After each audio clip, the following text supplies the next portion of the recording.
नमस्कार दोस्तों, स्वागत है आपको आपके अपने यूट्यूब चैनल उज्ज्वल स्टडी पॉइंट में। तो दोस्तों, आज की इस वीडियो में हम लोग क्लास 10वीं के सोशल साइंस यानी सामाजिक विज्ञान का कुछ महत्वपूर्ण प्रश्नों को पढ़ने वाले हैं, जो एग्जाम की दृष्टि से काफ़ी इंपॉर्टेंट है। और ये सारे प्रश्न पहले भी एग्जाम में पूछा जा चुका है, तो इस वीडियो को बिना स्किप किए लास्ट तक जरूर देखना और इन सारे प्रश्न का उत्तर आप लोग याद करते चलना, ताकि एग्जाम में काफ़ी हेल्प मिल सके। तो चलते हैं, वीडियो को स्टार्ट करते हैं। अगर वीडियो पसंद आता है तो वीडियो को लाइक कर देना, और चैनल पर पहली बार जुड़े हैं तो चैनल को सब्सक्राइब करके बेल आइकन को भी प्रेस कर लेना। तो चलिए, हमारा सबसे पहला नंबर प्रश्न क्या है। तो हमारा सबसे पहला नंबर प्रश्न है, मेजनी का संबंध किस संगठन से था। तो मेजनी का मेजनी का संबंध किस संगठन से था, तो यह था कार्बोनरी से। ऑप्शन नंबर बी बिल्कुल सही होगा। अगला नंबर प्रश्न देखिए, रूस में जार का अर्थ क्या होता है। तो रूस में जार का अर्थ क्या होता है, तो रूस का सम्राट। ऑप्शन नंबर डी बिल्कुल सही होगा। अगला नंबर प्रश्न देखिए, अगला नंबर प्रश्न है, हुआ हुआ आंदोलन किस प्रकृति का था। तो हुआ हुआ आंदोलन किस प्रकृति का था, तो क्रांतिकारी आंदोलन था। ऑप्शन नंबर ए बिल्कुल सही होगा। अगला नंबर प्रश्न देखिए, भारत में खिलाफ आंदोलन शुरू हुआ था। तब भारत में खिलाफ आंदोलन शुरू हुआ था कब, 1920 ईस्वी में। ऑप्शन नंबर ए बिल्कुल सही होगा।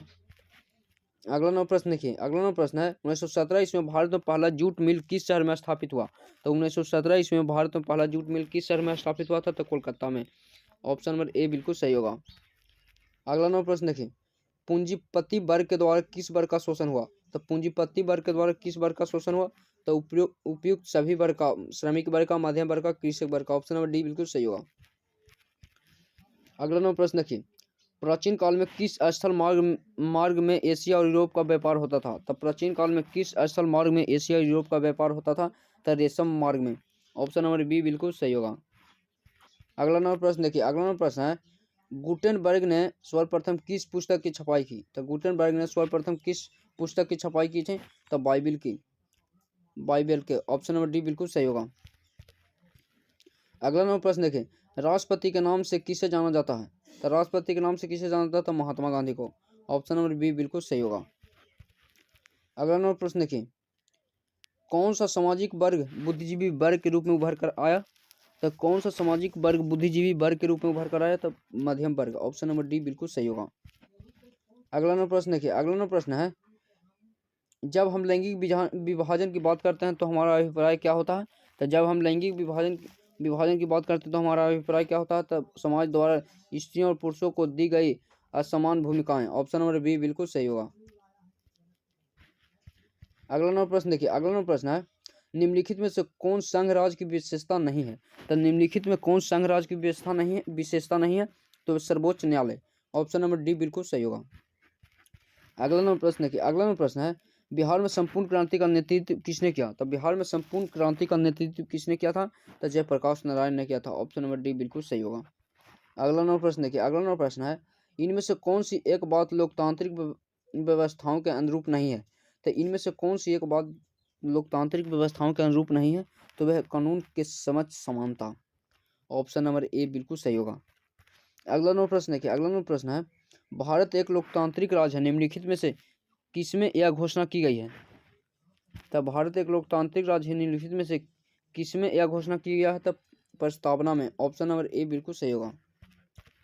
अगला नंबर प्रश्न देखिए, अगला नंबर प्रश्न है, किस लोकसभा चुनाव के बाद महिलाओं की भागीदारी 10% से अधिक हो गई, तो 15वीं लोकसभा चुनाव के बाद। ऑप्शन नंबर बी बिल्कुल सही होगा। अगला नंबर प्रश्न देखिए, अगला नंबर प्रश्न है, निम्नलिखित में से कौन राष्ट्रीय दल नहीं है। तो निम्नलिखित में से कौन राष्ट्रीय दल नहीं है, तो वह है Bharatiya Janata party. Option number D बिल्कुल सही होगा। अगला नंबर प्रश्न देखिए, अगला नंबर प्रश्न है, लोकतंत्र का प्राण किसे कहा गया। लोकतंत्र का प्राण किसे कहा गया, तो राजनीतिक दल को। ऑप्शन नंबर ए बिल्कुल सही होगा। अगला नंबर प्रश्न देखिए, अगला नंबर प्रश्न है, भारत में संघ एवं राज्यों के बीच अधिकारों का विभाजन कितनी सूचियों में हुआ। तो भारत में संघ एवं राज्यों के बीच अधिकारों का विभाजन कितनी सूचियों में हुआ था, तो वे 3 सूचियों में हुआ था। ऑप्शन नंबर ए बिल्कुल सही होगा। अगला नंबर प्रश्न देखिए, अगला नंबर प्रश्न है, निम्नलिखित में कौन लोकतंत्र में रंगभेद के विरोधी नहीं थे। तो निम्नलिखित में कौन लोकतंत्र में रंगभेद के विरोधी नहीं थे, तो वे जेड गुड्डी। ऑप्शन नंबर डी बिल्कुल सही होगा। अगला नंबर प्रश्न देखिए, सासाराम नगर का विकास हुआ था। तो सासाराम नगर का विकास मध्य युग में हुआ था। ऑप्शन नंबर ए बिल्कुल सही होगा। अगला नंबर प्रश्न देखिए, अगला नंबर प्रश्न है, अविभाजित बिहार में निम्नलिखित में कौन एकमात्र नियोजित नगर था? तो अविभाजित बिहार में निम्नलिखित में कौन एकमात्र नियोजित नगर था? तो जमशेदपुर। ऑप्शन नंबर सी बिल्कुल सही होगा। अगला नंबर प्रश्न देखिए, अगला नंबर प्रश्न है पटना हवाई अड्डा का क्या नाम है? तो पटना हवाई अड्डा का क्या नाम है? तो जयप्रकाश अंतर्राष्ट्रीय हवाई पतन। ऑप्शन नंबर ए बिल्कुल सही होगा। अगला नंबर प्रश्न देखिए, अगला नंबर प्रश्न है बिहार में रज्जू मार्ग कहाँ है? तो बिहार में रज्जू मार्ग कहाँ है? तो ये राजगीर में है। ऑप्शन नंबर ए बिल्कुल सही होगा।